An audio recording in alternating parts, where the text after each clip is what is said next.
Welcome to Mikasa, brother. Welcome. Oh, man. Did you find it all right? You obviously struggled bringing the mic in, so... A little bit, yeah. I struggled, obviously. I was driving around and I was like, oh, geez, I'm in shambles here. Are we doing the Spider-Man I meme think we right are, now? Are we? Yeah, we're matching. We've planned it as well. I see, I'm all black or white. Like, you know, some boys can wear different colours. Not me. But if you wear all white, you're pretty much naked. Dead set, bro. Luminescent. Luminescent, some would say. Is that the word for it? Luminescent? Luminescent. Is that the word, Pedro? Luminescent? Wait. Sounds about right. Yeah, I think so. I think so. Well, there's your coffee. But also, brother, a little thank you gift from our Thank guys you. at JD. Hands Done. up. Here we go. Oh, there it is. Our winger's nearly dropping it. Yeah, no. You're good. Do you have a look at them? Yeah, let's open them up. What did you get? What are you picking? What are you? Are you sponsored by anyone by any chance? Yeah. Adidas. Oh, so it has to be Addy. Yeah. What do you Had to get? have a What'd look. you get? Oh, yes. Bang. Hectic. Perfect. Are they runner shoes? Yeah. Everyone's Yep, going bro. with those Yeah. now. I don't Tyrone know, went for bro. something similar. I like just a bit more something I can wear casual. Can I see that colour? Can I Yeah. see the colour? Yeah, Can I of see the course. colour? Bring it out. You want to check it out? Yeah, they're hectic. You know what? I don't know if you knew this, but you see this colourway? Yeah. You wouldn't get it anywhere else but JD. Just JD. Yeah. Go. They're only exclusive at JD, apparently. These are hectic. Thank you, JD. There you go, bro. Thank you. Hooking up my boy. Bang. There you go. How long you been with Addy? Just recently this year, bro. Congrats. I struggled to get anything from anyone for ages. And then I just I just signed with my new manager not long ago. And he got it sorted. It was like, I couldn't believe how fast he got it done. I was like, yeah, he's grouse. So That's bad. Yeah, he looks after me, which is good. How good, brother. I was speaking to Biz on the way here, and he wanted to say one name. LeBlanc. Oh, bro. I need to. Here you go. You need to give me context. He's like, just tell him. Yeah. Just say LeBlanc, and he'll give you the context. What does it mean? Isn't that the South player? Yeah, bro. So last year, we versed South, and it was, I wouldn't say, they put like 28 on us in the first half. And he came out, and I think he got me first. He just legit lifted me up, drove me, and I was like, you know what? I was like, fair play. And then he got Liam Henry, and I was like, that's a bigger body to get. Like, I was like, he can hit this guy. And then Bizarre. He hit Bizarre. And when he hit Bizarre, I was like, he's a killer here, this guy. So us boys will talk about him. Like, I'll warn the boys 3 weeks out from versus South. So I'll say, don't run at LeBlanc here. Tip sheet. So he's laughing, Don't bro. run straight at LeBlanc. I reckon if you checked his stats the other day, he probably made 20 less tackles than he usually would. Because, yeah. So that's a bit of a wrap for him. So his tackle tech's hectic. But he did get blazed the other day. And I warned him, don't run at him. And he didn't listen. So he got him in beauty. Mate, we had it in the tip sheet. I don't know. I don't understand. Oh my God. I look at LeBlanc and I look at his body shape. He looks like a Jake Trbojevic. So it is believable. Yeah. Wide Massive, shoulders, bro. Yeah. short base. Yeah. He had the white headband on the weekend. I honestly reckon, I told the boys, I told him he had to wear that because just to warn everyone that he's out there. So, but I didn't actually. But when I seen him, I go, here he is. Make sure you don't run at him. So I love that. Yeah. How was Biz anyway? Like, the reason I was actually calling him was because I was seeing New South Wales win, and like, fuck, I was happy, but at the same time, it was bittersweet because I was like, oh man, I wish he was there to be a part of that setup and stuff. Obviously, playing the first 2 games and missing on game 3, but. Yeah, how was he around the boys? Because like I've seen him online and socials and him congratulating Jack. Like, what a fucking guy, man. Honestly, like, do you notice any change in his mood? bro, like, I feel like it would have been so easy for him to come in and be a bit off, but when he came in, naturally the boys were a bit like, feel bad. Like you sort of think, it would have been nice for him to, if that's the way that the direction they were going to go, like it would have been nice to see him sort of fall on his own sword. But even in saying that, I don't agree with it because I think still to this day, he's the best winger that will ever play the game kind of thing. So his mood didn't change. He was just his same self. I spoke to him I think it was like we came in for like a recovery day and we're just in gym, and I just sort of checked in and just was like, hey, how you going? Like, what's your thoughts around it? And he was just like, at the end of the day, like, he can't do anything about it, and it is what it is. But he said, in saying that, like, Jack Bostock's been killing it naturally, and he said I'm not sure, he wouldn't want the raps for this, but like, he messaged Jack and was like, bro, like, I'm not sure exactly what he said, but it was more like a good luck, like you deserve this. And that's something that would be him coming from the heart. Like he genuinely means that. So much love for Bizza, bro. He's just one of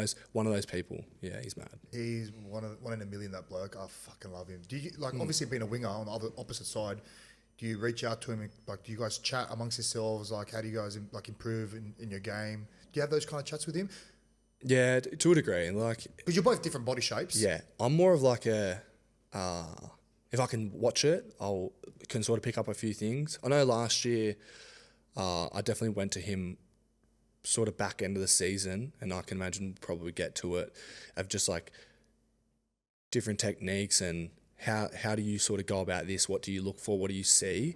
And then he helped me massively in the whole yardage carry space of like, I do this, this, and this. But then he said, just because I do this doesn't mean you have to do this. He said, it's sort of what suits you, and what's your body type's a lot different to his, obviously. So, but even in saying that, he's just a person who you watch and then you will learn different things from him. But I'll never be able to replicate the things that he does, just pure insanity of just different plays I see him doing. I'm like, but who did you kind of like model your game off coming through the system? Because you were obviously at Penrith Junior. You played 2 years of 20s, and you come through reserve grade. Yeah. You obviously then went to Newcastle. But in those earlier stages, like, was there anyone in particular you kind of really drew inspiration from? Yeah, definitely Critter, bro. Like he's a lot of OBs will say that they look up to Critter. He was sort of one when I was first coming through, and he's a pretty open book. Like he's happy to help, and he wants everyone else around him to benefit and succeed. Very detailed as well, the way he communicates and explains what he does. Yeah, so probably him in that sense of I looked up to him and coming through a junior system, watching him and how he played his game. But then I probably think I've transitioned a bit more towards that business side. Like Critter leaves, and then you naturally gravitate towards different people. So Biz is probably one that I do look up to and I watch. But even then, people like Dill, Case McLean, Tags, Paulie, all that, like they're people who, because you're around them every day, you can sort of pick up on little tactics or little things they use. So they're probably one, but Critter's definitely one. Can I bring one name up? And like I've been trying to get him on the pod, but he's too shy. Our man Dill, like the man, Yeah. Like the amount of work he does off the ball and makes how much easier he makes your job as a winger is unbelievable. Like he was one of my favourite teammates to play with, not only because we obviously had a good combination at the back there, but just someone that just relentlessly puts his body on the line for his teammates week in, week out. Like, yeah. How easier does he make your game? Oh, bro, like I can't even explain to you. You obviously know, like playing with him and being around him, of the type of person and player he is. And I think his game is so underrated. It's not even underrated anymore, because people are starting to see how good he is, and they're acknowledging it.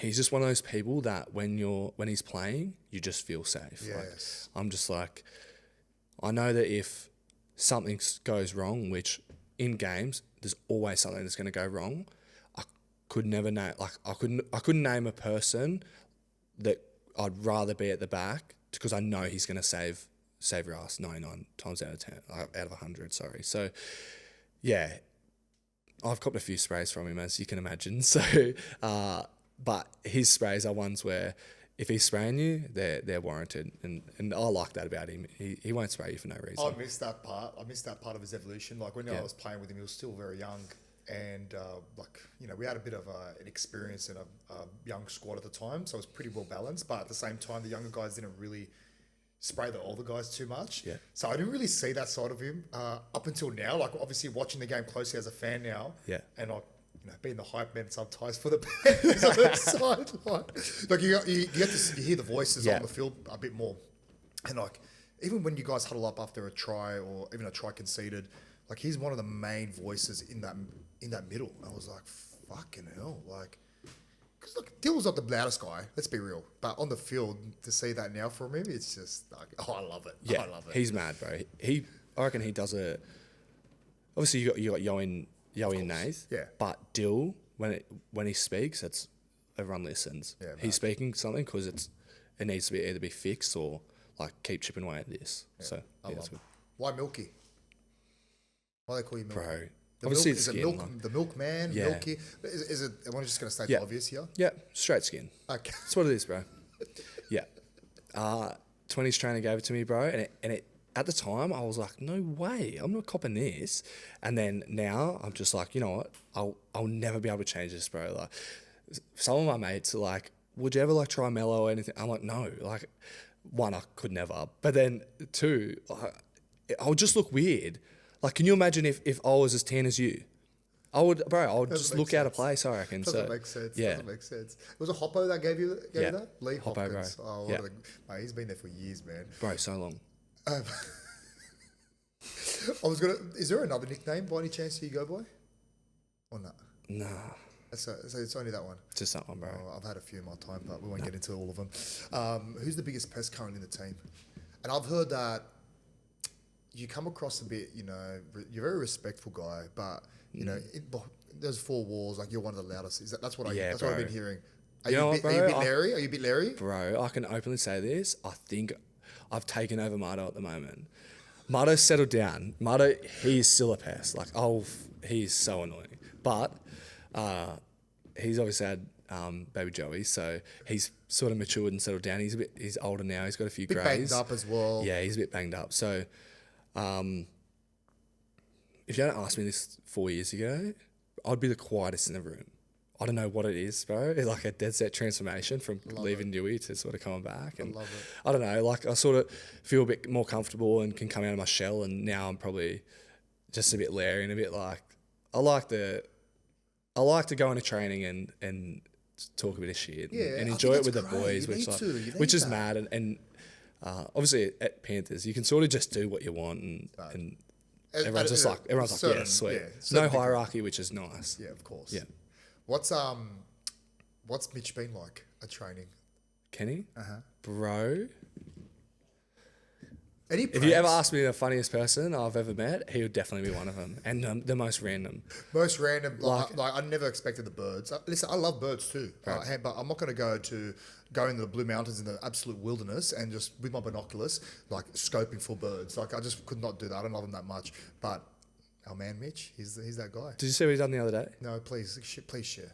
Right. So, I came home from one of the games. I think it was like Townsville. He sends me an Instagram message, and I'm like, "What is this?" It's a photo.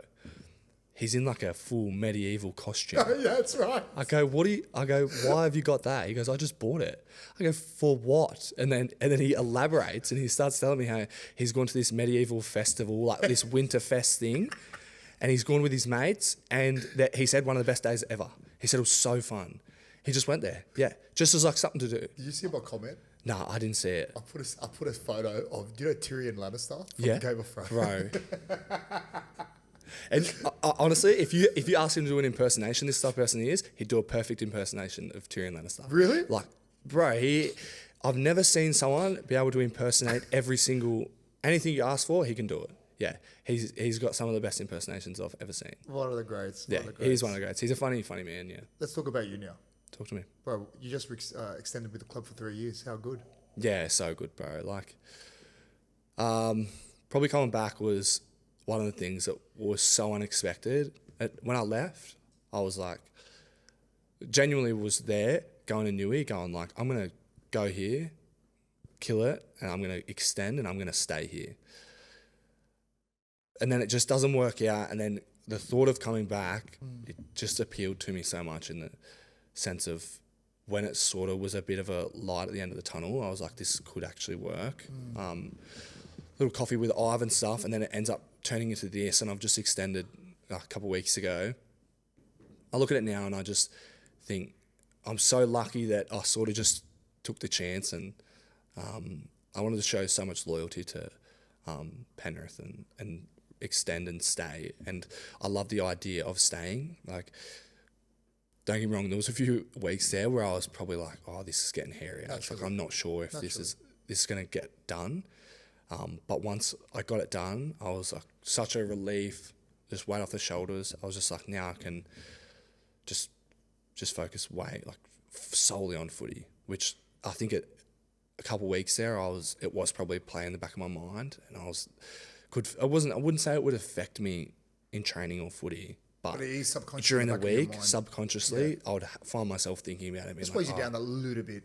Yeah, I just want to get it done. Once it was done, best ever. Because naturally as well, like you've been playing so well, bro, and you got to pat yourself on the back because none of it comes from luck. Like you've fucking worked hard to get in this position, bro, and I'm sure there would have been other clubs out there trying to get your signature. Like, did you entertain anyone else, or was it just your full focus was with Penrith?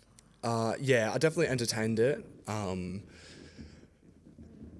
was really close with Para. Wow. Makes sense. Yeah. They were so good in all dealings. Like, yeah, they were so patient. They understood that my preference was to stay with Penrith. And we were just obviously honest with them. And I also said, like, at the end of the day, they're a business. And if they decide to go another direction and sign someone that pops up, like, I totally get it. Like, don't expect them to wait on me. But, yeah, I did like the idea of what they're building there. And I guess the idea of a bit of a change, and naturally it was a good deal, and Penrith's salary cap has a squeeze on it. So I was a bit like, I wasn't too sure. But then once the ball obviously started rolling a bit more with Penrith, then it definitely swayed back in the direction of, okay, this is way more doable. Like, I always wanted to stay. My preference was to always stay, and I was solely focused on doing that. But like I said, them few hairy weeks I wouldn't say I was close, because it was never something that was like, this is it. Yeah, like, this is our offer and he'll sign it. But there was a few others, like a few preliminary Discussions, talks. Yeah. Bears were one, which is like cool. Like, that's an exciting opportunity and stuff. But and then I think like maybe 2 or 3 others, but very like just tiny bit of interest to see where it's going. But Penrith at the end of the day came. You know what's priceless, I find, or like a sense of belonging. And I feel like you've got that experience that very early in your career, which is great. Yeah. Like, you going to Newcastle, obviously it didn't work out, which we'll get to that later. But you coming back to Penrith, and like how you've been able to transform your career to what it is now. I think a lot of that comes back to playing with confidence, enjoying yourself, being around the people that you love and care about. And look, it's actually got the best out of it, and you've obviously been rewarded with that as well. But the last, it's been 24 months. The last 2 years, it's probably like one of the best comeback stories I've ever seen in rugby league, in terms of how you've fought your way from literally Ron Massey, you're in the wilderness. You had no club at the start, I believe. Yeah. You've come back. You've gone to St. Mary's. You've literally climbed up the system wall, gone with New South Wales Cup, and then obviously back to first grade. Have you reflected on that yet? Have you actually looked back and be like, fucking hell, you almost tell yourself, like, I can't believe it happened, but really, like, you put in a lot of work to get to this position, I'm assuming. Yeah, there's definitely parts where, I guess it would be like probably last year in the off season, you get to go see mates and different people, and I have a really like core set of mates and support group where I got to sit down with them, and then you sort of look back on it, and it is mad to think, like, before I left, I was like, oh, what do I do? Like, my mum is like my biggest supporter ever, but she was so rattled, bro. Like, she was. Well, you're away from home too. Where are you from? Burra? Yeah, Burra. So it's like 3.5 hours southwest of Sydney. Population? Bro, like 2,500, 3,000 probably. Wow. Like, it's very small. And she's one of those people who, like, do whatever makes you happy, but in the sense of, like, she wants me to succeed and doesn't want me to give up on things too early and stuff like that. And obviously I'm a person who, one of the hardest things was breaking my contract, because I feel like once you commit to something, like, you should see it out and all that. So doing that, leaving, having nothing, was probably the exact thing that I needed at the time, was to come back and just be like, you know what, I'm going to live this normal life of, like, I'm going to work, I'm going to play footy for fun with my mates, because that's the most important part. If I'm not having fun, I'm going to be playing like shit footy, which I was. I was like, I can openly say at Newcastle, it was the worst form year of my life. I just like no confidence, no form.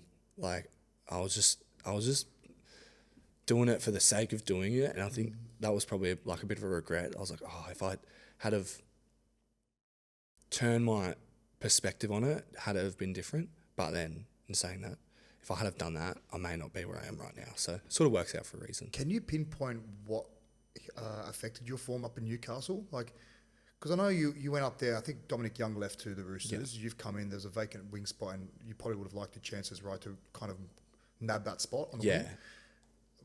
You did play at the start of the year, I believe, didn't you? If I recall, did you play at the start of that year? Like debuted round 2. Round 2 for Newcastle, right? One of the boys got injured. So, what kind of really affected you mentally? That led to your performances. Do you know? This sounds like, I don't want to say, because it's no one else's fault, but solely mine. I feel like I'm a person who, with open communication, I can do whatever. I can just, with open communication, I can get my head around it and I can just go with it. I probably struggled to get that sort of a bit of a beat around the bush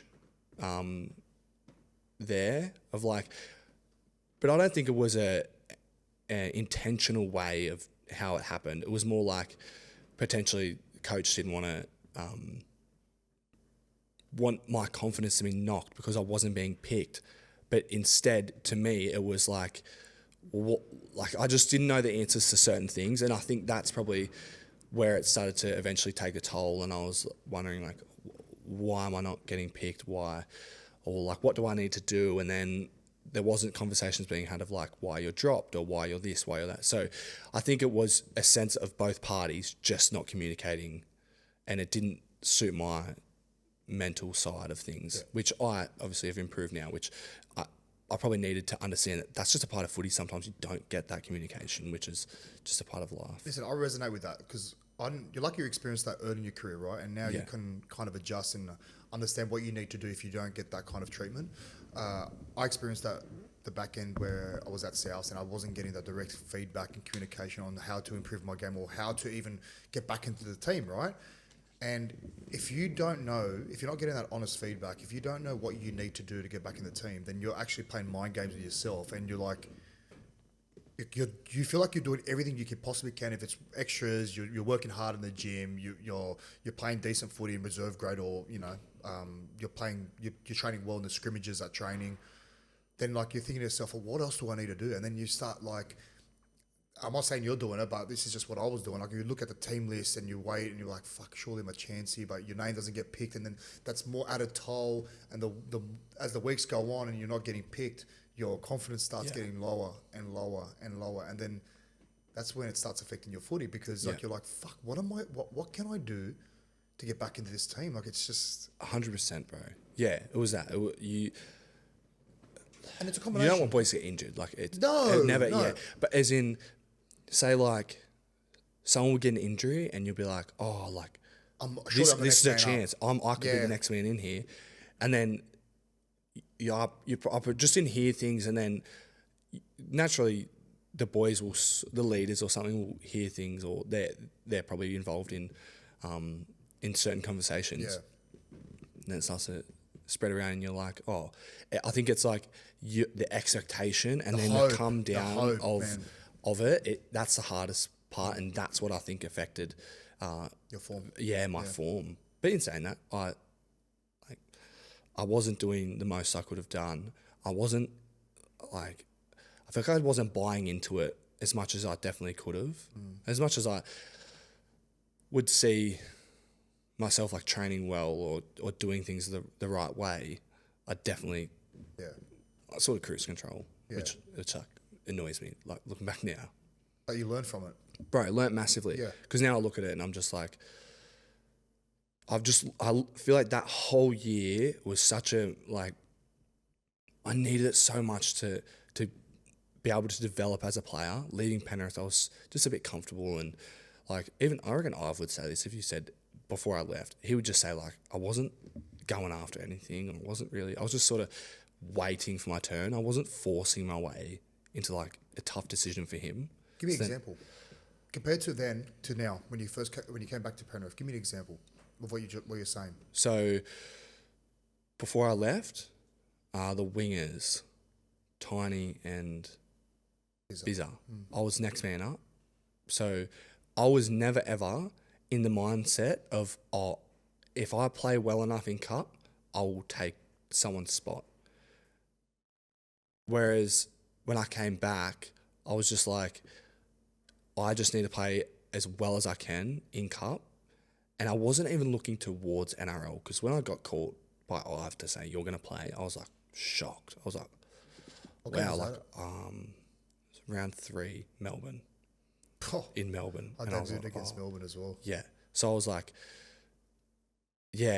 but I felt like my form the first 2 rounds of cup were the best games I'd played in years. I just was like, it helps that I came into pre-season and I was flying. Like, I just felt like I done everything I could possible to put myself in the best like stead for the season. And then it obviously ends up reaping the rewards of it by I've says you're going to play, and then I end up getting told I was going to play fullback, like G2 I was like going to play fullback. So it was only 2 days out from the game. Halfway through the session, Dano done his calf or something. Yeah, wow. And then and I've never played there.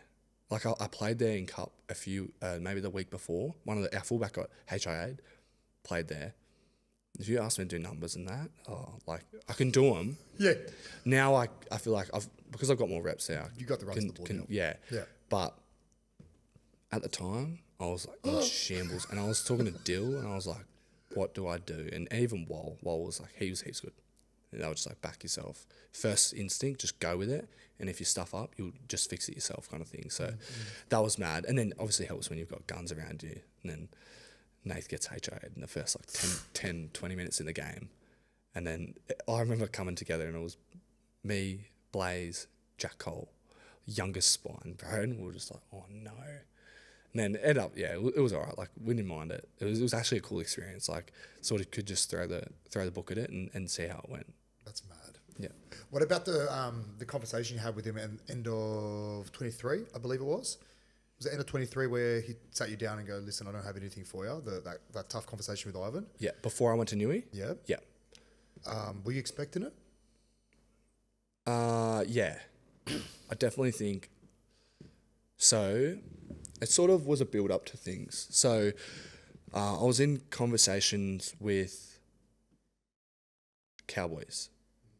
I wouldn't say I was close, because I knew that I needed to play NRL to be able to develop as a player, and Cowboys had come to the table and said, like, you know, like, this is an opportunity for you to come up here. And there was a centre spot, which I enjoyed playing centre when I was at that age, and which I still do. Like, I still like it, but I could sort of transition up there into a full-time first grader that I'd hoped to be. Yeah. And then it ended up, I got my manager at the time. He called me. He called me on Monday. He said, the Cowboys have given you until Wednesday to make a decision whether you're going to come or not. And I said, I'll call them and I'll say, like, I appreciate the offer, but I can't accept it, because Penrith had said post-Origin we'll revisit this contract. They said we just want to get past Origin, which I understood. And this was maybe like, I think it was just before the third Origin, so it wasn't that far away. My manager calls me on Thursday, and I was about to go down to Canberra to play a game. He says, there was talks of a deal at Penrith being on the table. He said Penrith have pulled the deal. Cowboys are still there, faintly. Do you want to take it? And I was like, no. I said, I'm not refusing to go to Cowboys because I'm waiting for Penrith. I didn't want to go there because I wasn't ready to transition all the way up there at the time, away from family, away from everyone. Now, if you'd ask me, yeah, like, I'm open to going pretty much anywhere now. But yeah, done that. I was like devastated. I think it was like day before the game or 2 days before the game. Because I was obviously going down to Canberra to verse them for Cup. Spoke to Benny Harden. He was the coach at the time, and he was just like, you know what, I need you to just wrap your head around this game, and I understand and stuff, and we'll talk about it post-game, but you need to focus on this. So sort of put it on the back burners. Spoke to our welfare guy the next week, and he was just like, you know what, man, like, at the end of the day, it sucks, but like, what can you do? And he was like, why don't you have a conversation with Ive? And I was like, you know what? I was like, it's perfect. He's like, Kevy Kingston, he's so good. And he'd sort of already tipped Ive up and been like, this is sort of what's going on and how to do it. And I walked into Ive's office and he was like, congrats, like, kind of thing. And I was like, done the exact reaction you're doing. And I was like, what do you mean? And he was like, sign with Cowboys.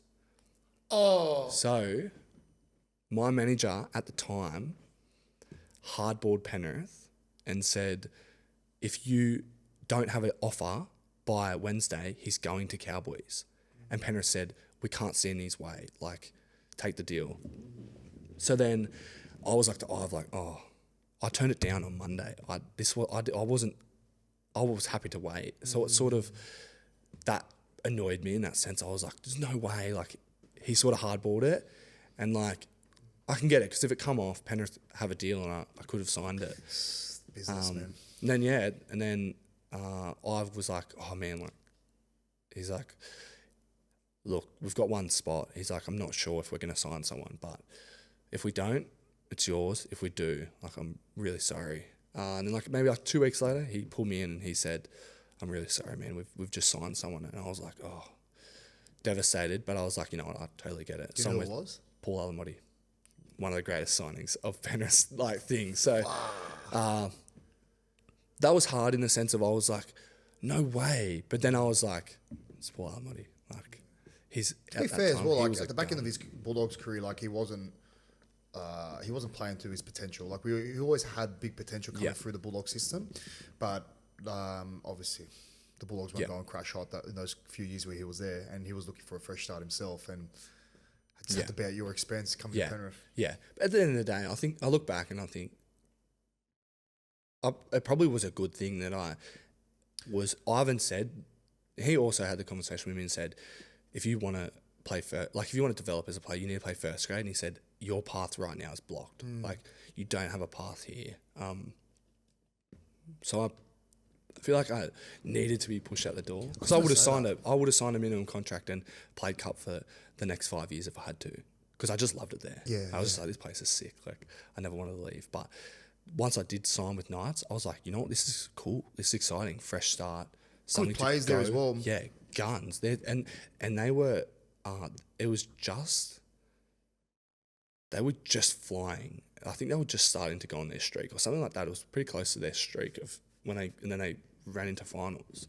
So, yeah, it was definitely hard to leave, but then probably something I definitely needed. The cultures between two clubs, big difference. Chalk and cheese, or other chalk and cheese in the sense of, and don't get me wrong, this is not a. Well, it's different now. It'll be different now. Obviously, Justin Holbrook and his staff would have changed the dynamics of the place, but.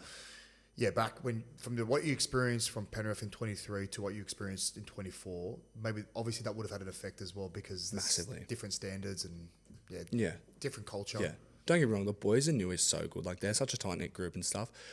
And relating to what I said before, in the sense of I didn't buy in enough, probably is in like I wasn't really reaching out to some of the boys and being like, oh, let's go for a coffee, let's do this. And I feel like that's ended up.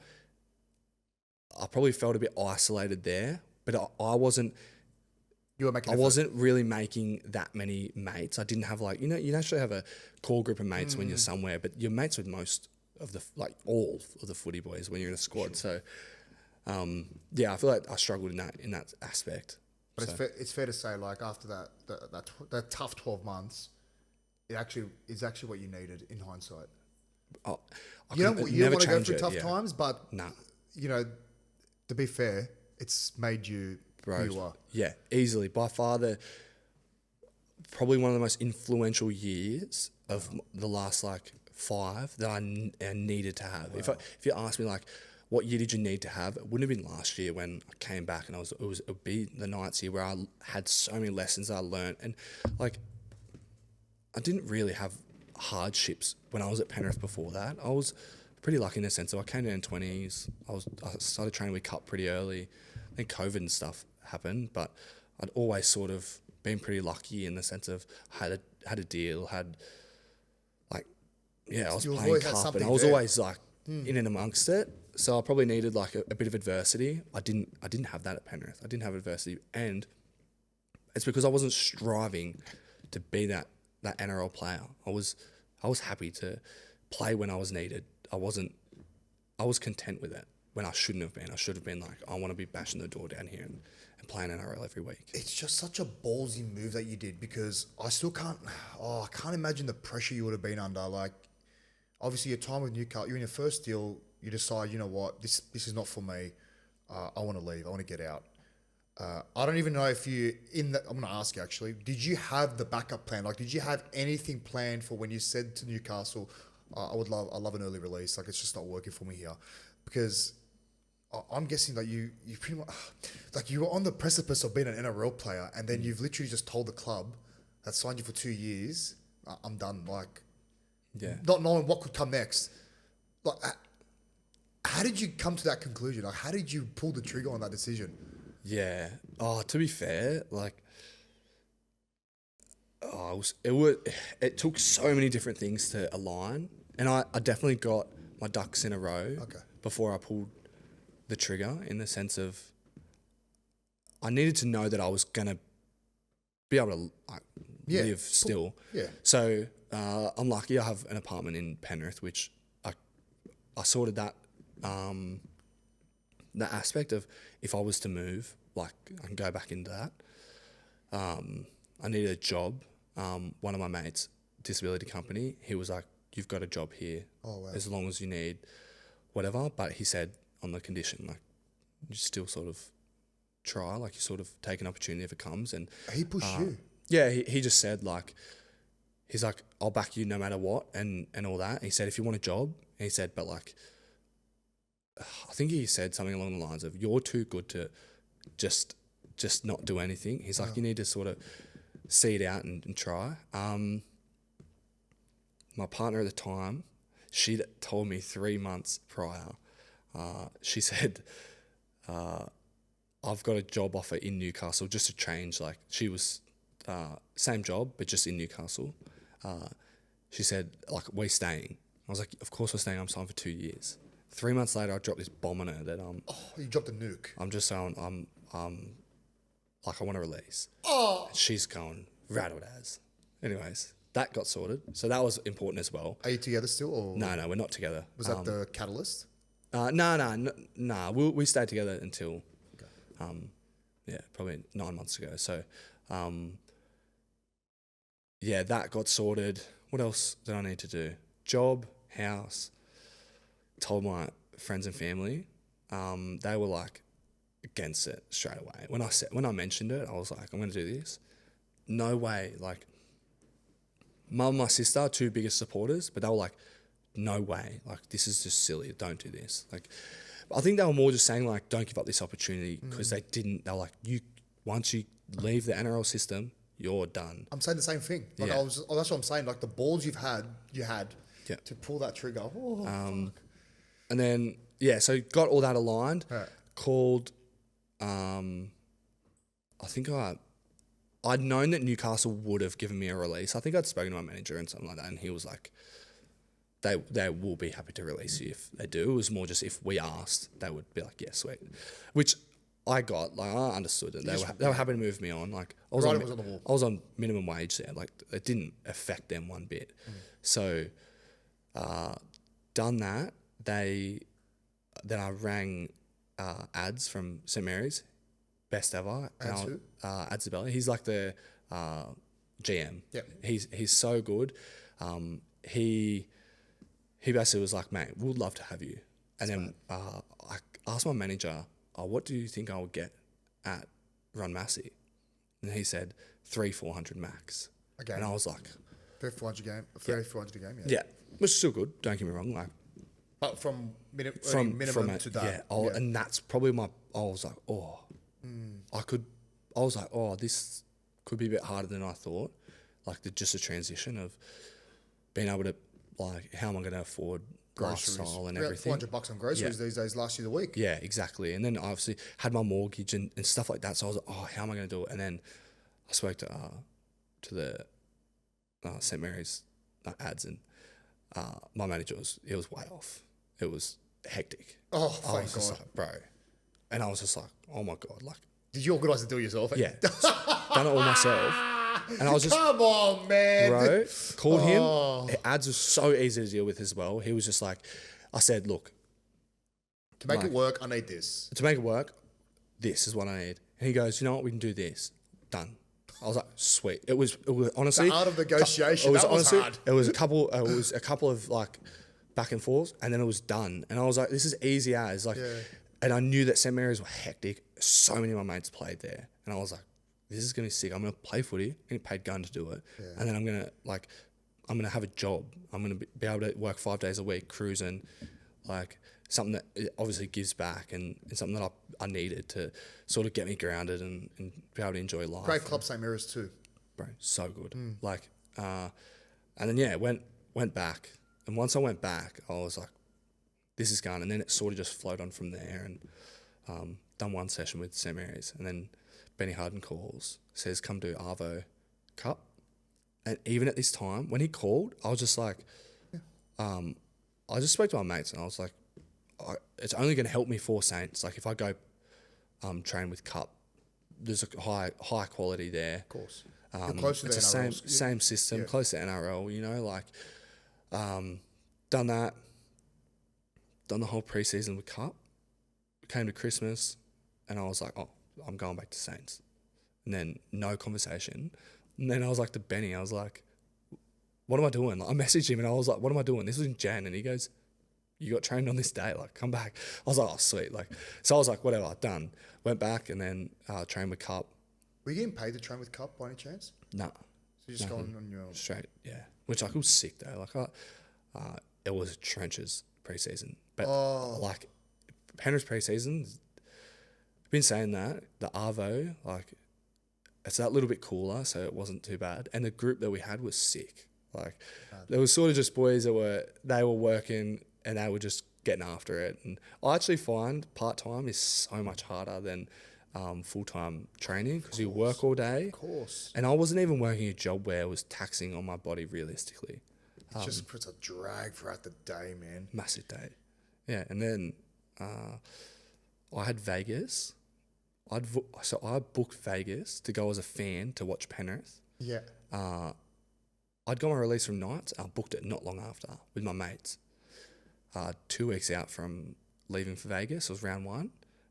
Penrith said, we want you to play in the trial, the Tigers trial, and it was the middle of Vegas, so I cancelled it. Is that oh really? Yeah, so I had to cancel my Vegas trip, which like it was to play the trial for Penrith, and it cancelled it. And 2 days before I played it, signed a dev into top 30 deal, two-year deal. Yeah, so it was mad. It ends up working out, and I was like, this is insane. I was just so stoked to like just be back around it. I felt like the biggest imposter being part-time in the Arvos when I would go in, and then I would see the full-time boys though. Oh, yeah. Like, I just would see them and just be like, awkward as. Yeah. And just be like, oh my God.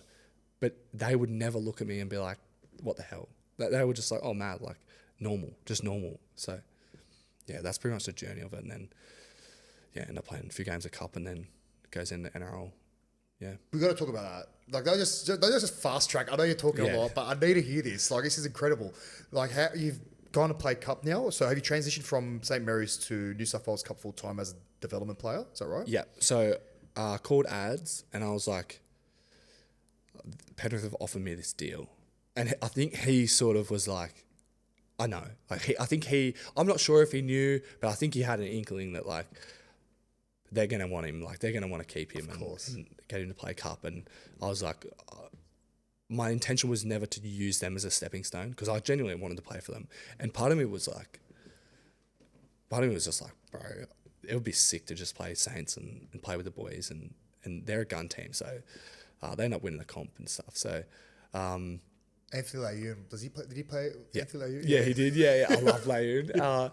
He's gone now. He left. I know, he went to North Ryan. Yeah, right, But I'll never picture him in another jersey. Stacks of cash, man. That's why. Exactly Cash right. talks, You're man. good, brother. Yeah, You're he's good. eh?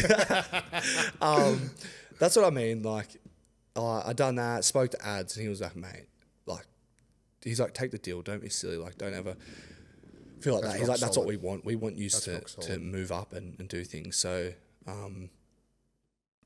wasn't sure. I feel like I wouldn't say I was.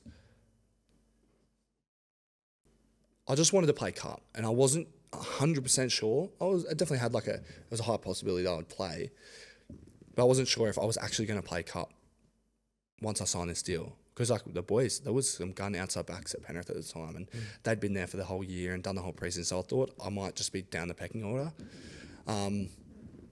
Probably got lucky in the sense of I'd had a good trial and I'd been there before. So I started round 1, left centre. And then, I think we carved. No, maybe we got done first round or something, and then we smashed out the next ones and ended up. It was on my day. It was the. I think it was a day of or day before my birthday, and I was ready to go out. All my mates had come down from Newey. My mates had come up from Boorowa, and then I was like, gun. I left Parker Street in Penrith. It was about a 5-minute drive from my house. I was going to get ready and go straight to the pub, so I was keen as. And one of the cup staff got wind that I was going out, and I wasn't hiding it. I was saying I'm going. It's my birthday. I'm going out. Of course. He was like, "Oh, maybe just speak to Benny." And I was like, "Yeah, rightio." And then I was like, "Yeah, all good." And Benny was like, "Oh, maybe don't drink this tonight, or And they were beating around the bush. And I'm like, "Why?" And I think they knew that I was like, "What the hell? Why are they saying this?" And then as I was walking out, Ivan's calling me. I'm like, "Why is Ivan calling me?" And my heart's racing. Answer the phone. He's like, "Hey mate, he going?" No, I'm like, "Good, bye." And then we just talked for a bit, and then he was just like, "You're a chance next week. Don't go out." And I was just like, done. I'm not going out. Went home. Everyone was in there. Everyone was in my apartment going, "Let's go." And I walked in. I go, and I think it was like my younger brother, then like 2 other mates. Everyone was charged at this point. And I just said, "I'm not going out." "Why?" I was like, "I can't tell you." And then they were like, "What?" And then I was like, "I'm playing grade next week, I think." And they were like, "No." And they were like going insane. They were like, "No way." So then they were stoked. So we ended up still going to the pub, and I just stayed sober because I was like, this is a chance. I'm not stuffing up. So I ended up having an early night. They ended up having a pretty big one. So they were like, "We're not coming down for no reason." I was like, "Go for it." The next week was Melbourne in Melbourne. And then I was meant to play centre, and then I ended up playing fullback. He threw you in the deep end big time. I was in shambles too. Oh dear. I was stuffing up numbers left, right and centre. The boys, the poor middles that night, man. They were going off, going, "Hurry up." I'm just sending them go this way, this way. Where am I? And they're looking at you like that. Where am I going? Yeah. CUNT. Yeah, right. I think at one point I'm pointing both ways and this, and I'm going, they're going, "Where?" Your eyeballs are going out as well. Legit. To this day, sometimes if I'm at the back and I stuff up a number, the boys will be spraying me, going, "Hurry up!" And I'll be flipping them late. And sorry, bro. That's the best. Yeah, it's good. But yeah, it sort of all eventuated in that. And then I just thought it might be 1 or 2 games, and then how many did you end up playing? I ended up from round 3, played every game. 12? No, I played from round 3 to round 27. I missed round 26 because I rested everyone. Played every game. Yeah. Didn't miss a game except for the one they rested everyone against Bulldogs. Yeah. Towards that back, what's coming back to me now? I remember you had another tough conversation with Ivan. Yeah. Finals time. Yeah. Yeah. See, that's tough. I find that tougher than the first conversation you had with him about leaving the club because you've finally got a lot of momentum. You've established yourself as an outside back in the starting lineup in the NRL. Your rise was just meteoric. You just absolutely just got to the top in a short amount of time. And there's nothing that could ruin it, and then you get told that you're not playing finals footy. How did you take that? Yeah, that at the time I was just like devastated. I was just like, I couldn't believe it. But I could openly say, like, I messaged one of the boys 2 weeks maybe before, and I was like, I just got this bad feeling. I just have this. I know why now, because I could feel myself coasting. I was just protect your spot, don't stuff up, don't do anything. You play your first final series, you win a grand final. Solely that was it. I was too focused on the future. You're thinking too far ahead. Yeah. And the worst thing is my whole preseason. Andre, what do you think you're doing, buddy? Getting all the chocolate out of it. You're too loud. Oh my God. That's what you were saying. The whole preseason. And like the whole season leading up to like maybe not six, probably even like 3 or 4. My whole focus was stay present, be where your feet are, and the rest will take care of itself. And it did. It took every week. I was just like, I'm not secure. I need to earn my right to this jersey every week. And I feel like that sort of kept me in kept me grounded, kept me in good stead for the future. And then, I don't know, there was just a few games there where I just sort of, rather than really going after it, I sort of was like, I'll let someone else do it. Someone else will do it, and then it ends up, the conversation comes.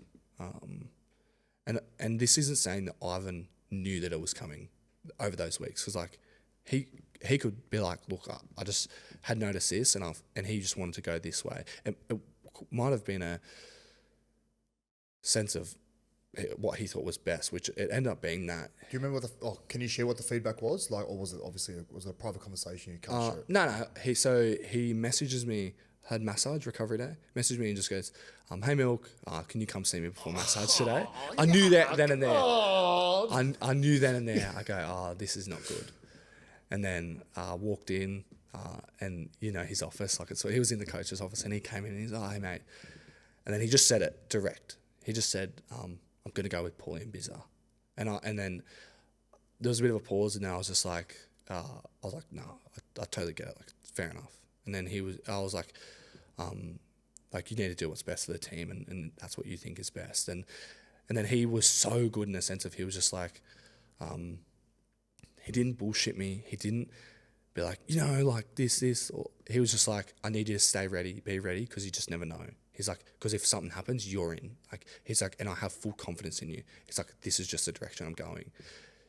And at the time, I was like, no way. Like, there's no way this has happened.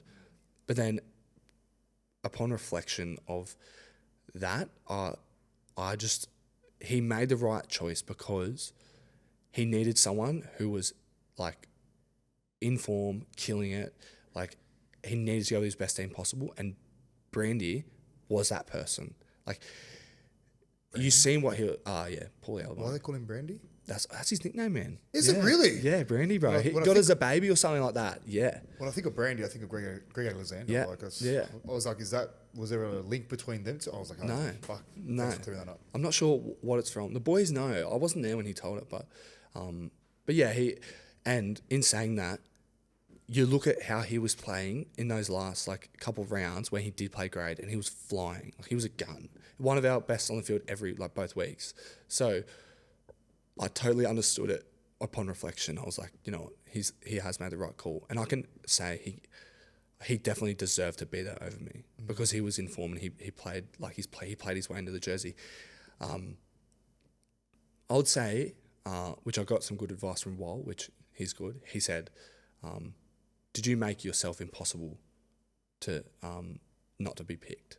And it was obvious. I didn't make it impossible. What a question. Whereas Brandy did. Brandy played so good. So obviously it was devastating, and it sucked, and there was probably two parts to me. There was days where I was like this has cost me like a potential premiership ring, which like at the time the boys were flying. Like it looked a very likely chance that could be 5 in a row. And then I spoke to Matt Eisenhuth. Yeah. He was really good for it. He's a bit of an older head. He's sort of been around, and he would have had a lot of tough conversations as well in his career. Yeah, and he just said the most important thing is you come in here every day and just don't kick stones. He said just come in here, and he said because that'll make it 10 times worse. He said the boys will be like filthy that you're kicking stones and stuff. Yeah. So I sort of went in it, and I was like, you know what? My role's changed now, and I still need to stay ready. And if I'm moping around, I won't be ready if the time comes. Spot on. So just sort of got on with it, and I was still in amongst it, which was sick. So I got to be around it, which was cool. But I was like, when you're not playing, it's like watching the Broncos game. It hurts. It just it just hurt me because I was like helpless. I felt very helpless. So yeah, I think that was one of the harder ones that I've definitely had. I've got to commend the way you reacted as well. Like what Isaac said is spot on because like it's probably one of the hardest conversations you can ever have, right? Especially when everything's going right. But it's your reaction as well where I know Ivan would have given you a lot of respect for. Like if you kick stones or you fucking went back at him and said like, oh, I don't think this is right. Like, you know what I mean? I should be there. You're putting you first, not the team first. Yeah. And everything that you did leading up to that final series was always team first, rather than like coming out and saying like it's my ego. Like you, it's the way you handle yourself is I got a credit for you because wouldn't have been easy. No, I appreciate it. Like it's obviously.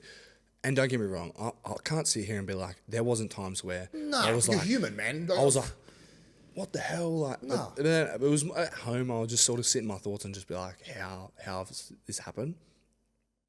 But then I know that in time it will become clear and you see why things happen and what they happen for, and it's something I've needed because, okay. We're in the exact same position pretty much now. Like, I'm in the same position right now. Like, I know now, like, sort of foot on the gas. It's not, don't take it easy now. It's if anything, accelerate and make sure you're doing everything you can. So, which is cool. I'm excited for it. Basically. Yeah, earn the right for it, yeah. Every time. What's your relationship with Jack Cogger as well? Because, like, you both left to Newcastle together, so I'm assuming there's a pretty strong bond between the two of you, and now you've done the full circle. And you're both back out at Penrith. Did he have anything to do with like you coming back or? Like, what happened? So he knew that I was obviously struggling up there, and he always sort of checked in and all that. But he's obviously we weren't close in the sense of would hang out outside of footy, but like we're just normal like mates, like normal mates. I think I was leaving. He was like, let's catch up for a coffee and stuff before you go, and just caught up for a coffee, and he just mentioned it was like, why don't you just give Ivan a call? And I was like, oh yeah, like I might give him a call. I'm not sure because I wasn't really sure. I was like, at the time I was like, do I really want to come back? And then I was like, you know, like the more I dwelled on it, I was like, you know what, I actually like I wouldn't mind it, but is it even a chance? And thought of calling off, I was like nervous because as much as he's easy to talk to, he is a very big presence and a very like. It would have made your heart race as well. Not only that, but like there would have been a part of you feel that I don't want to have to crawl back as well and be desperate. You know what I mean? Yeah. And put him in that position as well. Yeah. Put the coach in that position. Yeah, and him and I have like a good relationship outside of footy. He's just one of those people who. He's just so genuine, and I have so much respect for him and love for him. Like he's just a cool person. I left coffee, and as I was about to jump in my car, Cogs just was like, "Just make sure you give Ivan a call." Wow. And then I reckon if he didn't say it, I don't know if I do. Like I genuinely don't know if I would have called him because when he said it the first time, I was like, "Oh yeah, you know, I might like see how it go." And then he doubled down on it, and I was like. You know, like I might, like what's the hurt? If he says no, I'm in the exact same position I'm right now. Left, gave Ivan a call a couple of days later maybe, and I was just like, because I was moving back down to Sydney. So I think it was like a couple of days, gave him a call and I was just like, oh, hey mate, he didn't answer. Oh, and then even worse. Yeah, he calls, and he didn't answer, and then the next day he called me back. Oh, so you let you sweat for 24 hours. And I was like, oh shit, like, I was like, he brushed me. He's lost my number. And then he was busy or something. And then I was on the train. I don't know why I was on the train. I think my car was getting serviced in Para. Yeah. And I was on the train and he called me. And I was like, hey mate, I'm just wondering if we can catch up for a coffee. Just chat about life and chat about footy. He's like, yep. When do you want it? I was like, sweet. And then we just planned a time, little cafe in Penrith, pretty like just a bit quieter. Sat down and then I think we were there for like an hour and a half, just talking, like barely even talking about footy, just talking about life. Wow. And I think he just wanted to see if I'd matured and like if my mindset had changed before. Because when I left, so immature, like little things like you said, like kick stones and that. Like I remember like I kicked stones over one thing and then I could tell he was off me. Oh, I remember when he was off me, I was like, oh shit, I've stuffed up here. So what was he off you about? I think he point blank said, he goes, you're not a centre. He goes, you're a winger. But in my mind, I was like, I'm a centre. Then I look back now and I'm like, oh, I feel like I can play centre as well. But like I've learned to love playing on the wing. So, he sat down and we spoke and he just said, like, of all things, like, why'd you leave? What happened? What's your mindset now? And then we just, spoke and he was like, look, he's like, I can't sit here and offer you anything. He's like, I don't have anything for you. He's like, I haven't even really, he said, I don't think he'd even spoken to anyone at Penrith about it. He said, but I never say the door's shut. Like, and I just was like, sweet, that's all I need. Like, I don't need you to say anything. Like, I just, as long as it's open and there's a chance, and that's all I need. And then, it sort of eventuated into that. I started training not long after that at like Saints and then went to Cup, and that's how it came about. We spoke about it the other day after I re-signed, and just said how crazy that a coffee turned into this. That's what I was going to ask you next. Yeah. Like, surely you guys had a little chat amongst yourselves and like, unbelievable. Well done. He's mad. He just said like, I think it was like a little passing. I just was on the field as we ran out. I just like said thank you so much. Like I appreciate showing the faith and like extending me and all that kind of stuff. And then he just was like, mate, like all good and like appreciate you staying and stuff. And then just said, oh, who would have thought that a coffee turned into this kind of thing? So I'm getting emotional thinking about it. It was mad, bro. Like, I can't even express like I have so much respect and love for him just as a person, not even as a coach. Like I was like, it's mad. Even like when he announced his retirement, like I was like devastated, like devastated in the sense of like he won't be, but I know like Wall is sick. Like I'm so excited for Wall. Me too, he's bro. so deserving. Come with the age, like he's ready. So deserving, yeah. But I'm more like excited for Ive. Like I know he's just gonna his life outside of footy. He's just so much more relaxed and he's just chill. He just loves life. And Beck, his wife, she's lovely. So I'm sure she'll enjoy it too. They're a beautiful family, bro. You reckon he'll coach Origin? Has he got? Oh. I hope so, bro. Yeah, I definitely think he should. Like it's obviously he hasn't spoken about it, of course, or anything like that. But I wonder how that work. Like I don't know if I know his next year's his final year, right? Yeah. Laurie just announced his retirement, so it'll depend on.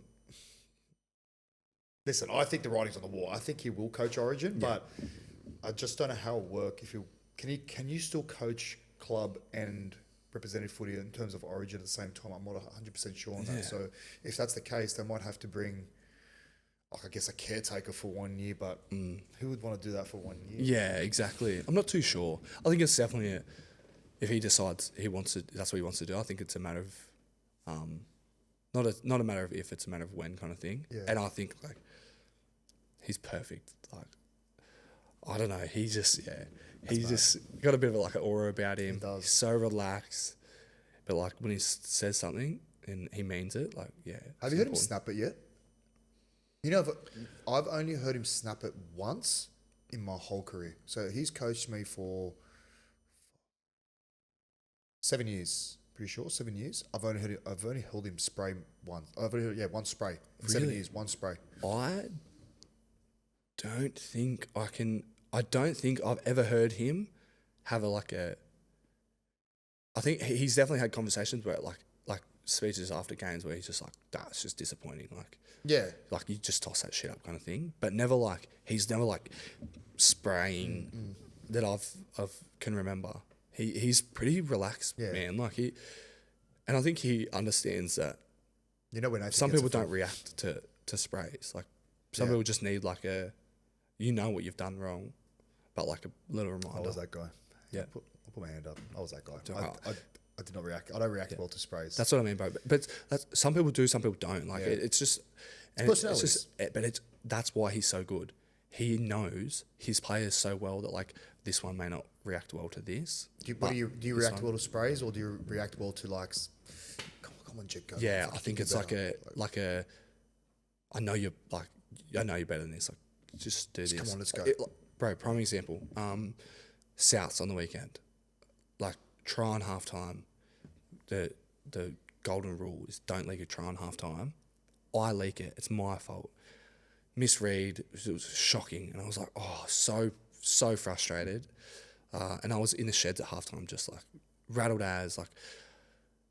I just dwelled on it too much, and the old me would have just let that affect my whole game. But then Ive was just like, he's like, just make sure you do your next job. He's like, it's all good. Like, he's like, it's a mistake. It just happens. He's like, next job. And then we go out and the next half, I don't think we leaked a try. Like, so I leaked a try on our edge. So like, it was sick. It was just cool to sort of see the way he interacts with different players and what they need and stuff. And he's a bit of a jokester too. Like he's sort of coming like out of his shell, like kind of thing, which sounds weird to say, but like he just jokes around way more, and he's so relaxed. That's bad. That's fucking. I love that shit. Yeah. Did you also have to lie after he told you you're not playing the final series? Did you have to lie in front of the press? Like, did you have to tell everyone? Oh, bro, it gets worse. So you had to front up, and like everyone is asking you, oh, you can't wait. What a year. Yeah. Fuck. You played your first final series, the club you love. Oh. Bro, so Blocky, our media guy, he messaged me and he goes, hey bro, you got media. I think I had media on maybe Monday. I think it was Monday. It was that day. And I was like, I told him, and I was like, oh, have you not heard? He's like, heard what? I was like, I'm not. And I think, because it was pretty fresh, I think he literally, I got out of a meeting and 15 minutes later, he was like, hey, you got media? Oh. And I was like, oh. And then I was like, oh, I'm not playing. And then he was like, oh, but he's so good with that stuff. He just was like, I know this is hard, but he's like, if you don't front them, he's like, they're going to know it's sus. Because I wasn't supposed to be, I was supposed to be named, I'm pretty sure. As you do in finals tactics and all that kind of stuff. So I'd done that and went out in front of the media, and like you just said, like they were just like, first final series, massive year. How's this, how's that? And I hate lying. I like stuff like that. I just feel like a betrayal, and I'm like, oh, I felt bad. But then I was like, oh, at the end of the day, they'll understand, and they know that it's just like, it's part of it. Yeah. So I was just trying to put on my brave face, and they're like, how excited are you for this final series? I'm like, oh, I'm stoked. This is going to be gun. Oh, beauty. I was just sitting there going, I'm in shambles here. So done it. And then once I'd done it, it was sweet. I was like, whatever. I've got to revisit it. If I can find any of the interviews. I reckon you wouldn't be able to tell. I swear, I reckon I'd done it so well that you wouldn't be able to tell that I'd been dropped. Bravo. But I was like, in shambles too. I'd love it. If only they knew. If only they knew, like, I was just sitting there going, oh, here we go. But yeah. It was part of footy, I guess. Fuck hell, man. You done well. You done well. Fucking done well. Well, so you're up at this point now. The way you play now, like, what did it teach you the last 2 years about yourself? What did you learn most about yourself? I definitely just I feel there's a lot more of like want and a hunger sounds so cliche. Like there's definitely like a lot more of a drive. Like I'm very critical and very like committed to improving and what I need to do to improve my game, and I think that's the thing that's it's the biggest aspect of like so it all comes back to you. Yeah, as in I spent my first 3 years there just being like waiting my turn, we'll do this, but now it's like no, like you have this opportunity, like you need to take it with both hands and sort of run with it. And that's definitely the thing I've learned the most in the last 2 years is if you want it enough, like it's well within reach no matter what. Like there's boys in cup right now that are like scratching like at the door to get in and take one of our spots, which is why it's so good. It's like it's all respectful, but it helps the whole squad because it's like it's a fire under your ass. You know that someone's trying to take your spot. You're pushing each other as well. They're pushing each other. It's always competitive. Like if you're, I think you find it a lot with like not all the time, but sometimes if an NRL side's struggling, the cup side's struggling as well. Like because they don't really have that drive that they're worried someone's going to take my spot. I need to make sure I'm performing every week. So yeah. I remember we had a Fijian guy named Etunabuli. He came in 2014, and I had a tough conversation with Ivan in the preseason. And like my debut year, like I was, out of the gates flying. And then my 2013 season, got a bit cocky. Yes, got a bit arrogant, and I cut a few corners here, thinking because like my first year I was like, fucking hell, is this it? And then they all caught up to me, like I was on everyone's tip sheet. Everyone knew how I played. Everyone knew my strengths. Everyone knew my weaknesses, and you get exposed. Simple as that. And then I had a few injuries that year, and I just it was very subpar. Anyway, 2014 preseason comes in, training well, trials come around, and then he goes, I'm going to go with Etunabuli. Bigger body, 6'4", fucking athletic as fuck. I'm like, I totally get it, and I understand. And then something happened to Eto. I can't remember. I don't know if he tweaked his calf or hammy, and I ended up getting named that first trial. And I ended up scoring 5 tries. Ridiculous. Played the second trial. Played well, but I still didn't think I didn't think I was cemented my spot for round 1. And then I got named round 1. Played against Newcastle. We beat them comfortably. Scored 2 tries. Round 2, played Melbourne in Melbourne. We just get beat. Play well. And I just had like a flow-on effect. But yeah, having Eto actually, looking back now and having Eto there, it actually pushed me to, not take don't get me wrong, like obviously having the conversation with Ivan as well, saying, listen, like, I'm going to go with him. It pushed me even further because I knew, you know what, I got to fucking knuckle down here. I can't, fucking drive. Stay consistent. Keep working hard because at the end of the day, like it can go like that. Yeah. The year after that, Micah comes in, Micah Sevo. Yeah. And I was like, fuck. He was there for 2-3 years. Top try scorer year after year in Cup. Yeah. Like just an absolute freak of nature. We all see what he's done now at NRL level. But yeah, I was glad that he was there as well because I was marking up against him. So whenever we're doing like our scrimmages, he was pushing me. Yeah. So yeah, totally get what I. Pressure eliminates complacency. Yeah, for sure. Well, it depends on how you take it, right? Some blokes fold under pressure, but either rise above it or you fold. You just have to. I think it's one of those things where if you don't, if you sort of accept your fate, that's probably not the word. Not accept your fate, but if you just accept, pressure can get the best of you sometimes, and it just becomes too much. You're like, fuck, I just can't do this. Do you like chili? No. Perfect. Truth or sauce time, baby. Let's go. So, we're sweating now, bro.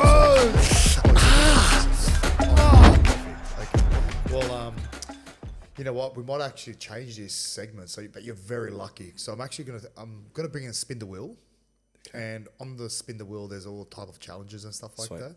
But you're gonna miss that. Thank God. Thank the Lord. You're just gonna have 2 questions today. Sweet, bro. Done. Either answer the question or don't answer it, and you have that hot. Is that the world's hottest shit? No, it's nah. Do you have that at Penrith still? No, we got a chili. We got the atomic chili sauce. It's just changed actually, bro. It was desert one where the boys were like, Izo, he touched it and then he scratched his belly. But he got a rash. No, he I didn't. swear to God, it was like the boys would be like curled up in a bed for like 12 hours. Ridiculous. I never had to have it, thank God. But ask Yowie about it, bro. He's had it and it ruined him. Yeah. Before training? The boys usually have it. Some boys will have it like you obviously roll, and then you'll do the chili straight away pretty well. Yeah. Some boys will go into gym and can't do gym because it was that bad. So it's an actual chili. No, it's like a sauce, bro. They reckon this sauce you're meant to put one drop on like in your meal, and it's for extreme like people who love extreme chili, and the boys are having a teaspoon of it. It couldn't have been good. It definitely was not good. That is crook. Yeah. Well, it's not as bad as Burn that. the mouth out. Not as bad. Oh, I still need you. Sweet. I don't want you. Yeah, I don't want you passing out on me. Question number 1. Now I've been asked by a teammate.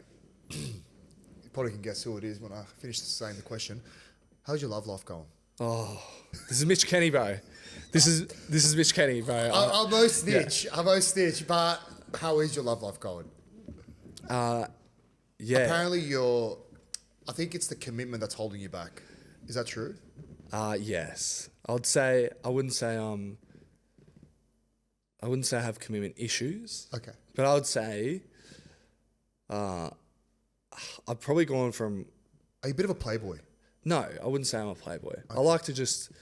I like my alone time. I think that's the biggest thing. And I want to be steady when I'm... Because my next girlfriend will assumably be my wife and have mother of my kids and all You're that kind of stuff. 25 now, right? 25 now. Clock's ticking, mate. I know, exactly. So I've just come out of a 3-year relationship, and I'd had a 2-year one before that. So probably the last 5.5 years that I've been in a relationship. So I definitely missed I wouldn't say I've missed, but I haven't been able to enjoy just being able to be me and do my own thing. So, but yeah, I would say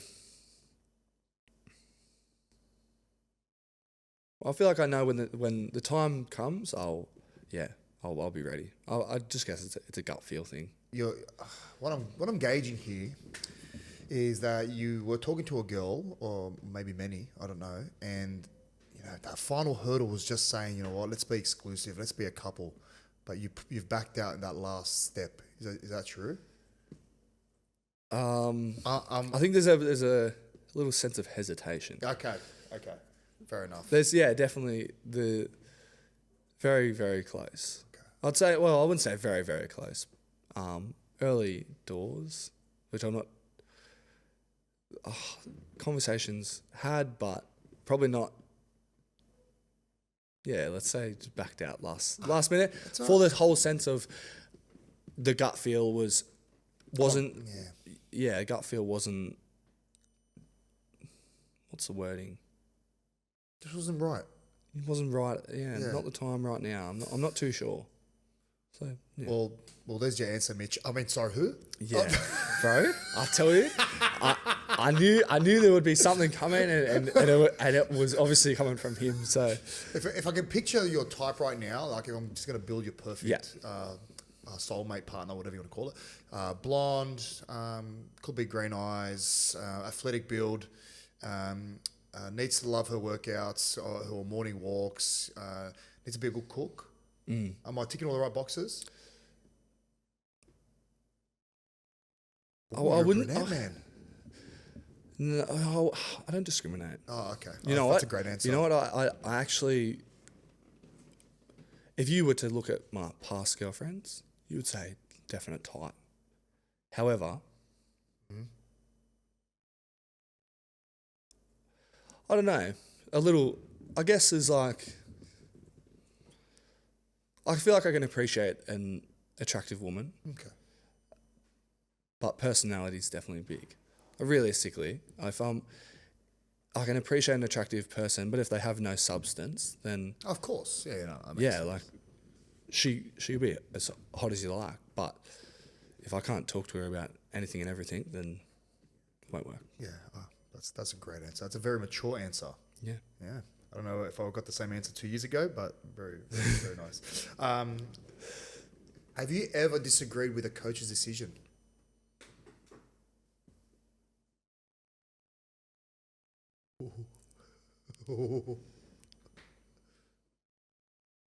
I could think of a few examples actually. I would say at the time with mine and Ive's conversation last year coming into finals, I definitely disagreed. But I also feel like it was a bit of like a selfish, I don't deserve this. I sort of like unexpected, and my ego was like, what the hell? Yeah. And then, That makes total sense. But then now I would say I agree, looking back, being like, you know what, that was the right decision, because it just shows that I wasn't fully like, I didn't have my gas on the pedal kind of thing. Yeah. I was coasting, and coasting is the worst thing you can do as an NRL player. Reflection. Reflection. Yeah. You still do reflection after training, I'm assuming? Do you all get your books out and you kind of, I fucking love that. Yeah, it's mad. I used to, you know what, I used to struggle with that at first because I thought it was a bit nerdy at the time. But then I found the benefits out of it. Like, fuck, how else do you hold yourself accountable? Or how else do you grow if you're not holding yourself to a high standard every single time? Yeah. Do you have any questions for me? Interesting. Speaking of hard conversations,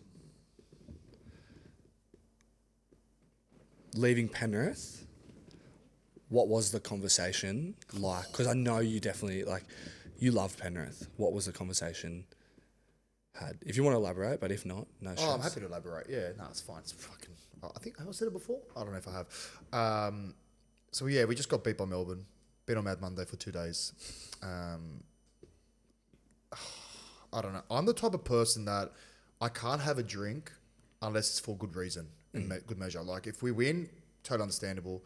But obviously, Mad Monday after that grand final, I was drinking just to kind of drown my thoughts and sorrows, sort of thing, and obviously be around the boys. And yeah, it was hard to accept because of the year we had as well. Because we only lost one regular season game, got to the big dance. We were the best team, I thought, for majority of that season. Obviously, it wasn't meant to be that last game, but it kind of reinforced everything that I believed in with the direction of the club and where it was heading. There was times where I took pay cuts to stay. I loved playing under Ivan. I loved playing for that club. I loved the community. I loved everything about that place. Yeah. And then, I'll be totally honest, like, even through that Mad Monday, I would have had conversations with a few players. I can't remember who they were, but even when we're, pissed off our face, just talking about the next year already. Yeah. Like, there was still this hunger that, fucking hell, we're gonna get this. Yeah. It's there. It's within reach. So that again reinforced me, my dreams and beliefs that we're gonna one day win a premiership for the club. Anyway, a few days after, I get a text from Ive. Let's catch up for a coffee. And my gut just told me it wasn't good. I don't know why. Like, I played well that year. I played great. So maybe I was in my own head. Maybe I was still on the come down. From like the aftermath of the grand final, and obviously not having any sleep for the last couple of days. So my head was all over the shop. I remember speaking to a few of the boys, like Uppy, James Tarmow. I'm like, fuck, man, I don't feel good about this, boys. And they're like, you're in your own head. It's just an exit meeting. It's just chill, relax. But I'm like, why would we be catching up in Homebush? So many questions. Anyway, we were caught up in Homebush, and I think it was because it was halfway. I was still living out east-ish. And when I rocked up, I saw Ivan first, and then I saw Matt Cameron. I'm like, oh, fuck. Oh, no. Anyway, we sat down, and it was a bit of chit-chat, and then I can't remember if it was Ivan or Matt Cameron, but basically said that my spot was taken from Charlie Staines. And I was like, when I first heard, I was like, I remember the time I didn't even make eye contact. I was just like, fucking livid, man. I was, I think I was more livid in the sense because I was asking, like, if it's a pay cut, I'll take a pay cut. It's fine. Like, I'm happy to, all good. You know what? You want to start with Charlie? Start Charlie. And like, I'll play Reggie's if I need to, and I'll try to fight for a spot again. They're like, mate, if you to stay, like, there's no opportunity for you to stay. Like, you won't play any first grade if you stay. If you were to stay, like, we're telling you now, because you're still in your prime. Yeah, you can get another opportunity elsewhere. I'm sure there's going to be another club to pick you up. And I was like, fuck, man. Like, I did whatever I could. Like, I pretty much begged. I was begging to stay. Yeah. And I know, like, looking back, I know it would have hurt Ivan as well, like, having that conversation with him. And then that's why kind of probably Matt Cameron was there with him to try and assist him and break the bad news with me. And I remember getting in the car, got on the phone to my manager, and I was just so fucking off it, man. I was just like, you know what, like, this is what happened. Did you know about it? He didn't even know about it. I'm like, get me to Souths. Like, that's the only club I want to go to, get me to Souths. Yeah. There was a few clubs. We were talking to Dogs. I met up with Madge when he was at the Tigers, went to his house. That was very promising. And then out of nowhere, Wayne Bennett called up and said, we want him. And I'm like, fuck, I'm going to Souths. It was like a full circle moment for me as well because I started there. And then, like, I remember it was all pretty much done. I went back to preseason the year after, in the first week. I even did the yo-yo. And it was, bro, the fucking vibes were so good that week, man. I only trained twice that week. I was in there. Were you? First 6 weeks. I had 6 weeks in pre-season. I remember, and you used to run the dice rolls, eh? Yeah. I remember I remember seeing you around, like around and about, but I was so quiet back then, bro. Yeah, you wouldn't have even known. Yeah, you would have been because you were just coming in. No one would have even. I swear to God, I was in the trenches, little trenches bin near the bin locker next to Kenny. Oh, really? Yeah, in the trenches in there. Was I? Yeah, that's where I was. Where's your locker now? Walk in. Yep. If you look straight down the barrel and there's Nath. Yeah. Goes Nath, Blaze, Skips, and then me, and then Tags is next to me. So I'm just in the corner. You're on the right side. No, I'm on the left back wall. Shut up. Yeah, grass spot. Wait, hold on. We've got first locker. Second locker. Is that your old locker? Shut the fuck up. Swear to God, bro. Oh my God. Is that your old one? That's my old locker. No way. No, you're a liar. I swear to God, bro, that's where I am. Yeah. No way. I swear to God, that's where I am. That was my locker. The grass locker too, hey. Best Legit. Prime spot. The boys try and say that they have the best ones. I'm telling you, the back wall, easily the best. 100%. Yeah. 100%. Yeah. And I did the yo-yo. I remember getting, I think 17-8. Like, that was probably one of my best scores, like, first day back. Everyone killed it, actually. I think everyone pretty much. Yeah. I don't know if you remember 23. Not 23. Sorry, 21. I know it's a few years ago, but everyone came back in peak condition. Yeah. And I remember after we just did some outside back stuff, and fuck, it was just, the sun was out. It was great. Like, the energy was buzzing. I think I came back second day. I don't know what else we did. And then I chucked a sickie. And I pretty much signed the deal at South, but I didn't tell anyone. And Ivan was like, what the fuck? He knew something was up, and he was trying to text me like, come on, mate, you can tell me what's going on. And I was so off him, man. I didn't tell him anything. And then I came in on that day, and I don't know if you remember me standing up in front of everyone and fucking I couldn't even speak, bro. It was fucked. Couldn't even look anyone in the eye. And it was just a shit way to say goodbye. I'll never forget it. Like, just saying it. I don't know. I just saw everyone in the theatre and I was just gone. Bro, actually. Cleared my locker and that was it. I feel like we started, because I was with when Teets, Tago, Tiny. Yep. Teets, Tago, Tiny. It was us and maybe one or two others. Maybe we came in the day you cleaned out your locker or the day after. That makes more sense now. Yeah. But I just remember seeing you in the round because I wasn't in there for your speech. But I feel like I vaguely remember the boys saying, like, obviously when you hear that, like, the boys like saying they're leaving, So I feel like it was a big shift in or a big part that you were leaving kind of thing. No, like, I was there for 9 years, bro. Crazy, yeah. But yeah, fuck, like, yeah. I do like there was a tough conversation to have but I appreciate his honesty and being upfront about it. Did I handle it the best? No, I didn't. It fucking killed me, man, and it probably affected me for another couple of years. I'm not gonna lie. I'm not gonna lie. It did affect me, but you know, that's on me. That's not on anyone else. Like that's solely on me. I could have done better to react better, but here we are, and still doesn't take away 9 great years at the club. I still love the club. I'm now the hype man, hyping you up on the wing. Bang. I can hear you. Number 2. Sitting there, I guarantee you now that Warriors game when my ass was hanging out and I could hear you. Bro, I'm not even on the mic sometimes. Thank God I swear I reckon it helped me. Because I was gassed. And I can imagine how the middles go. I don't know if you actually hear me, but I'll fucking scream anyway because I can't help it. But I'm like, I don't know, sometimes I see him setting up for shape and I can maybe see you tucked in, or I don't know what you were doing. I'll just give you the heads up. Or I can see, I think it was Chanel. It was against the Warriors and I saw Chanel, I think he's a left footer, and he was sitting open, but he was hooking back to your corner a fair bit, I think. And I was just giving you a heads up. I'm like, he's going to hook it back. He's hooking it back. Early kick or something. I don't know. That's what I mean. It's so cool, though, that, like, you've obviously done it for so long, and it's little things that you pick up on that the average person probably can't see. Like, I'm sure there's some, but, like, it's just cool. Like, I don't know. I feel like it's mad having you there, and I like remember you yelling out on the sideline and obviously trying to get the boys up and stuff. There was only a couple minutes left, and no, it was in the first half maybe, like a couple minutes left in the first half, and like you're like get them up kind of thing. So yeah, it was mad. Well, the feeling's mutual, bro. I think it's cool that you're on that wing from where you started to where you are now. You're fucking breaking records. I think you got the most doubles consecutively in NRL Premiership history. You're killing on the wing. You've extended with the club that you love. You're playing with your best mates. You're fucking living the dream. And, brother, it's fucking great to see. And you're doing it in the position I used to play in. And I fucking love it, brother. Nah, I appreciate it, and bro. you're just getting started. Fucking how good. Thanks for coming on the show, bro. And I'll see you on Thursday night. Sounds good, man. Thanks for having me. My man, let's go. Legend, bro. Thanks so much for that. How good.